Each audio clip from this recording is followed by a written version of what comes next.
Аймгийн тавилан буюу Нострадамусын дүндан ном 1999 он хийгээд 7 сар аимшигын их хаан Тэнгэрээс заларч тэрээр Анголмогийн их хааныг дахин заяалгамаар эрт хожид Марс зол жаргалтай Мишэ мой гэж айлтжээ. Энэхүү кадрын бол монголчууд бидний тунчиг сонирхон гайхдаг бас хүү сэтгэлийн гүнээс ихэд таашаан тайлдаг дөрвөн мөрт билээ. Тийм ээ. Энд өөр сонголтын тухай, эд чидийн гайхамшигт хүрч болох тэр ер бусын мэдээг дуулгахын тухайд зөвгөнлүүд бичигдчихэ. За энэ онцгойг хүмүүс тайлхалж их тань хүлээж. Одоо эдгээр өнгөрсөн ч гэсэн өнгөрсөн ч гэсэн тэр ийм л юм байж дээ гэдэг нэг ухаарах тийм байна. Одоо их зүүн ч алдаж байсан удаагүй 10 дугаар бүгдийг тодруулах асуудал нэлээд олонний анхаарлыг татж байгаа асуудал шүү дээ, тий. 10 дугаар богдоос 10 дугаар богдыг хүртэлхийн түүхэн хэлхээний онцлог юу юм бэ гэхлээр энэ махан биеийн залгамж халаагаар ус оюун санааны залгамж халаагаар улс орноо удирдан залуурдах ийм түүхэн онцгой дэвшил оюун ухааны хаанчлал гэж юу вэ гэдгийг өнөөдөр дэлхийд харуулах бидний өгтөн буй ирээдүйг эртний соёлт гүрэн урдаас мэдж байжээ.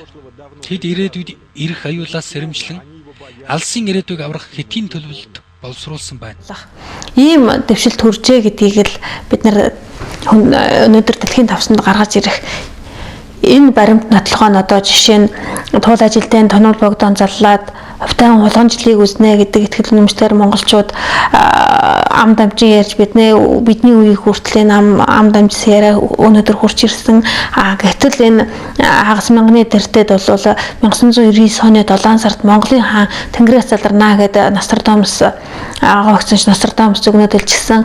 Энэ бол 20 дугаар зууны турш өндөрлөлтний хүлээлт болж байсан. Тэгвэл 1999 оны 7 сард Монголын 9 дугаар богд Монгол орондоо заларсан мөн үүнийг баталгаажуулсан. Энэ үүн дээр мөн зэрэгцээд энэ ард түмэн маань 9 дугаар богдоо ямар их чин сүсгээр тойрон хүрээлж энэ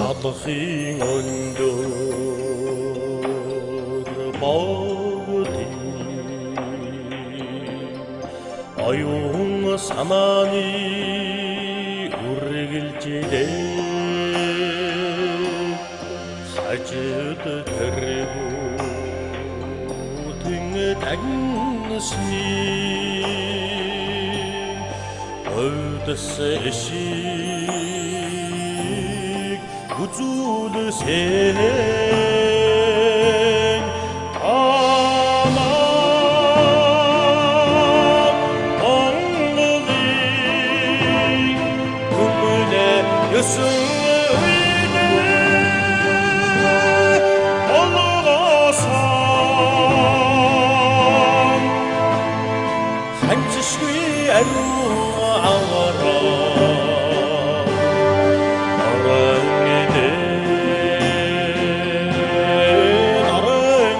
энэ бол ард түмний Монголын ард түмний оюун санааны ертөнцид хамгийн том баяр байсан. Энэ 20 дугаар зууны энэ нэг онцгой үйл явдал энэ бүхэн бол бид нар энэ оюун ухааны хаанчлал гэдэг юу байдаг юм бэ гэдгийг дэлхийд харуулсан таниулсан маш том дэвшил байсан. Энийгээ бид нар гаргаж ирэхийн тулд өнөөдрийн энэ онолчид эрдэмтэд мэргэд маань энэ дээрээ төвлөрч ярилцаад бидний энэ тэнгэр язгуур ухсаагаан дээдэлдэг энэ төр тулсын өндөрлөгтний өмнө байгуулсан гавьяаг гаргаж ирэх нь бол бидний маш том бахархал төдийгүй энэ бол бидний зайлшгүй үүрэг болоод байгаа. Энд бол нэг өөр учир өөр зүй тогтлоо нэгэд. Ингээд энэ маань явсаар байгаа тэр Монголын мөнх тэнгэргээд байгаа тэр эрхийн оюун санааны хувьд мөн үү. Гэхдээ энэ процесс яаж явдгийг гэхээр яг дэлхийг ч харсан, Монголыг ч харсан. Би яагаад Монгол бид нар яаралтай нэгдэж хийх ёстой гэж хэлээд байна гэхээр нөгөө оюун санааны удирдлага болох газар чинь Монгол нэ. Монгол нь. Тэнгуут нөгөө монголч одоо яг нөгөө нууц товчондоо гардаг шиг оддоо тэнгэр орчиж орондоо орох завгүй энэ төр байж штэ. Тэ? Оюун ухаан энэ ч одоо бүр ингээд сарнаад алга болцгооцсон. Мөн үү? Би энэ ч нэг өмнөх хоолны төлөө, зээлийн хүү төлөхийн төлөө нүдөө угцгаагаад ахтуу хамаатан садан муудалцаа тийм л болсон байгаа. Энэ материалын хөгжил ямар хаанчлалтай байна вэ гэхээр хэрэглэгч та хаан гэдэг тийм ээ. Ингээд хэрэглэгч таны төлөө гэдэг өрөөтэй бүгдээр ажилтдаг. Ингээд хэрэглэгчийн хаан засаглалд маань өнөөдрийн материалын хөгжлийг бүтээжээ. Хэрэглэгч гэдэг маань хэн бэ гэхээр хэн мөнгөтэй хүн гэдэг маань хэн бэ гэхээр зэрэг хэн уваагүй аргаар энэ улс орны хаан баялаг юмыг зарж үрээд ингээд хамгийн их ховдог шунхай сэтлэр бүхнийг залгичаад байж байгаа энэ хүмүүс байж байгаа тийм үү. Тэгвэл энэ ховдог шунхайрлын аюулаас аврах эцэст нь хинбэ гэхлээр зэрэг энэ оюун ухааны хаанчлал гэж юу гэдэг юм бэ гэдгийг одоо боддоор нотлон харуулж байгаа энэ үндэстэн энэ онцгой үндэстний үйл хэрэг байж тарах гэдэг энэ мөн бидний маш том бахархал хүндрэлтний өвн байгуулсан гавья гэд ингээ ярил маш том баяр хөөр цаглашгүй их баяр баясгаланд Монголыг төдий хүндрэлтнийг өмбуулах ийм том дэвшил байж харагдаж байгаа юм аа. Тэгэхээр энүүний бидрийг ийм юм руу аваачихл төрийн төлөөл бид нар явах хэрэгтэй.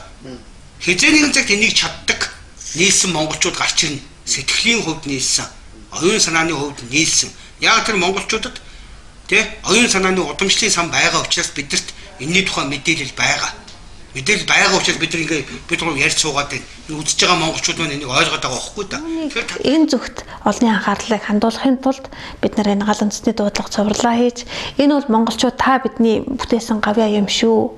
Энэ бол эрт цагт ингэж бид нар гавья байгуулж дундад зуунд бидний ийм гавья байж өнөөдөр нэн шинэ үеийн түүхтэр та бид энэ ингээ санаачлагаар нар том бидний энэ том гавья юм аа гэдгийг л тодтогон харуулах зорилгоор хэрэндээ чамгүй материал цуглуулж ингэж энэ цувралуудаа хийсэн байгаа.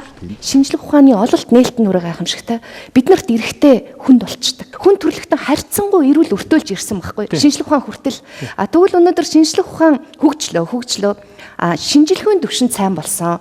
Харин эмнэлхүүн буюу нөгөө л нэг утга учир дээр ахаал хүрэхгүй шүү дээ. Нөгөө мөн чанараа олж танихгүй байгаа учраас шинж чанарыг эдгэж. Тэгэхээр энэ дэлхийн жишг төр яагаад өнөөдөр хурдд орчих вэ? Эний бүр эхнээс нь эхэлж яриа л да тий. Тэгэхээр энэ бол хаан тусууд байсан тийм ээ. Эзэн хааны төлөө гэдэг тангарахтай үе болон үйлчин, зарц үйлчин, тааган, шивгчин гээд энэ ордны албатуудыг бэлтгэдэг байсан. Ийм нэг хаан тус бол байж байгаа. Тэгээд улмаар энэ тэр хаанд үйлчлэх тэр эргэтэн ямбтанд үйлчлэх тэр зарц бол ажилчин үйлчин шивгчний сургалт арга зүйдэл бол ард түмний голлон хамааруулдаг байсан.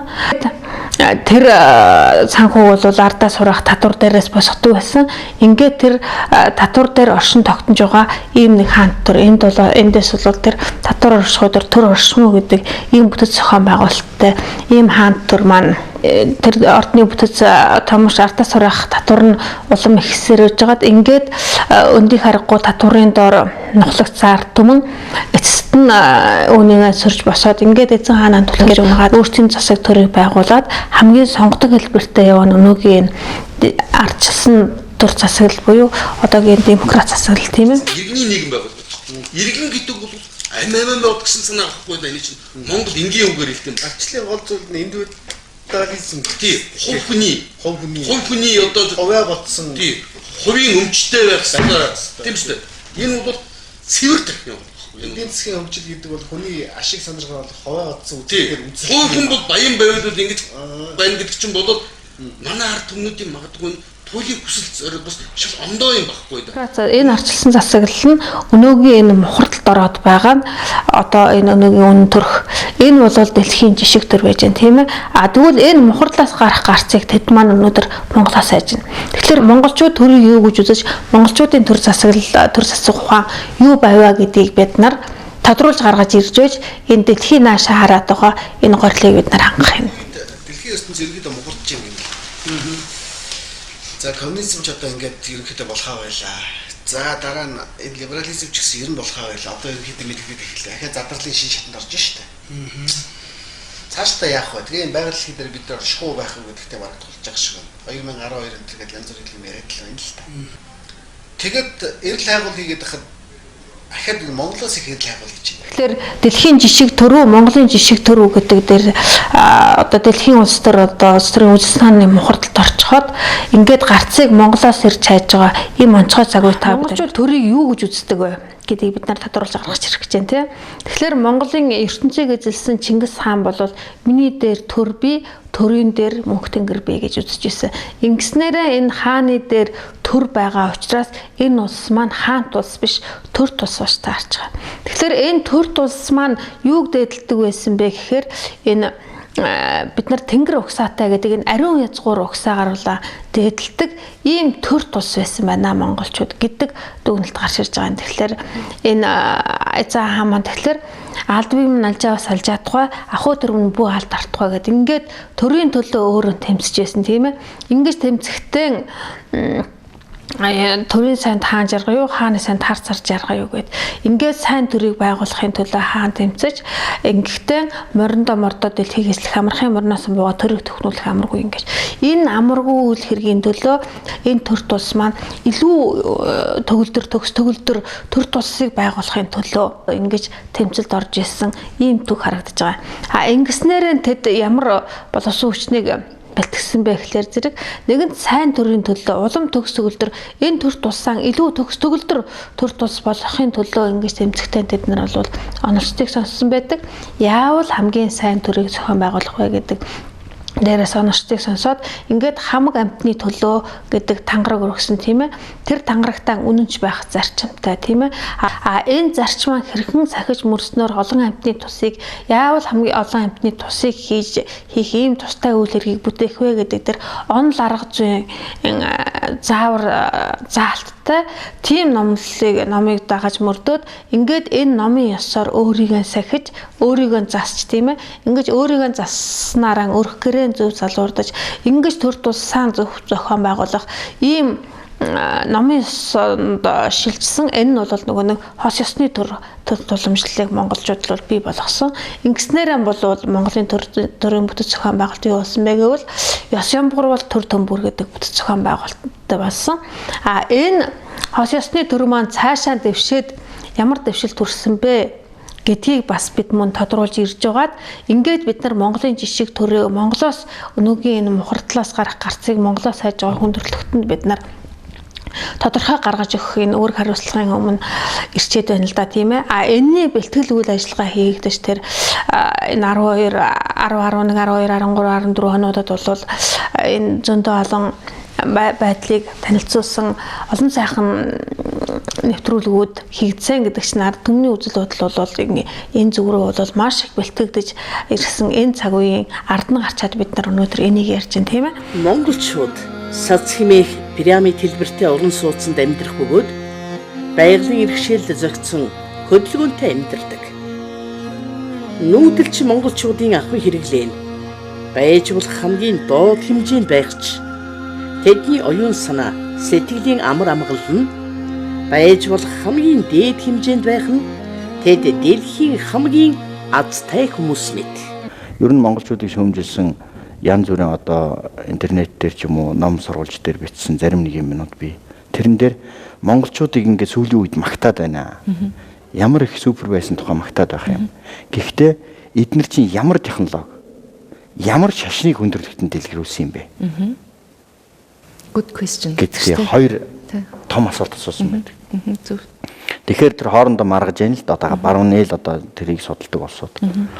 Тэгээ нэг хэсэг нь эднэр болвол бид нар шиг материаллык технологиг биш. Нийгмийн зохион байгуулалтын технологи гэдгийг мэдрүүлсэн юм аа. Нөгөө нэг хэсэг нь ямар шашин дэлгэрүүлсэн юм.